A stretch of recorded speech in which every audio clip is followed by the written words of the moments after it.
অনেকে বলে যে রোজার মূল উদ্দেশ্য হচ্ছে না খেয়ে থাকা, মানে ক্ষুধার যন্ত্রণা উপলব্ধি করা। No, it's not the prime objective of সিয়াম। অনেকে মনে করে যে গরিবদের কেমন কষ্ট হচ্ছে এটা উপলব্ধি করা হচ্ছে রোজার মূল উদ্দেশ্য।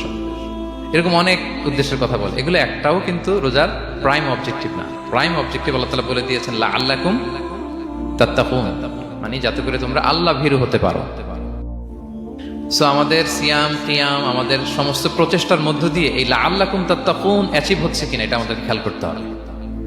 যদি অ্যাচিভ হয়, so we are on the right track, তাহলে আমরা রাইট ট্র্যাকে আছে। আর যদি দেখেন যে না, এই লাআল্লাকুম তাত্তাকুন এ সামথিং, মানে এখানে কোনো একটা সমস্যা হয়ে যাচ্ছে, লাআল্লাকুম তাত্তাকুন এই যে প্রাইম অবজেক্টিভটা এটা হচ্ছে না, আমার আল্লাহ সচেতনতা আসতেছে না, মানে Allah is watching me to enhance the sense that he is watching আস।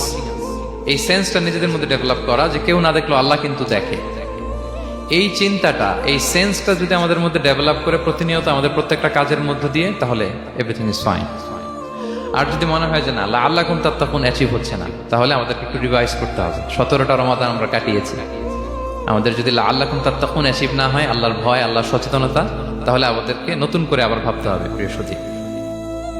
এবং এই সিয়াম আমাদেরকে সংযমী বানায়, সংযত বানায়, মানে আমরা যেন আমাদের ডিজায়ারের উপর কন্ট্রোল করতে পারি, এটা আমাদেরকে শিখায়, যেটা বছরের অন্য মাসে হয় না। অন্যান্য মাসগুলোতে আমাদের প্রবৃত্তি আমাদের উপর জিতে, আর এই রমাদানে আমরা প্রবৃত্তির উপরে জিতি। We control on our desire. অন্য মাসে আমরা খেতে মনে চায় খাই, পান করতে মনে চায় পান করি, বিবাহিতরা ফিজিক্যাল ইন্টিমেসিতে যেতে চাইলে যেতে পারে, কিন্তু রমাদানে দিনের বেলা খেতে চাচ্ছি, খাওয়া যায় না। পান করতে মনে চায়, খুবই তৃষ্ণার্ত, নো, করা যাবে না।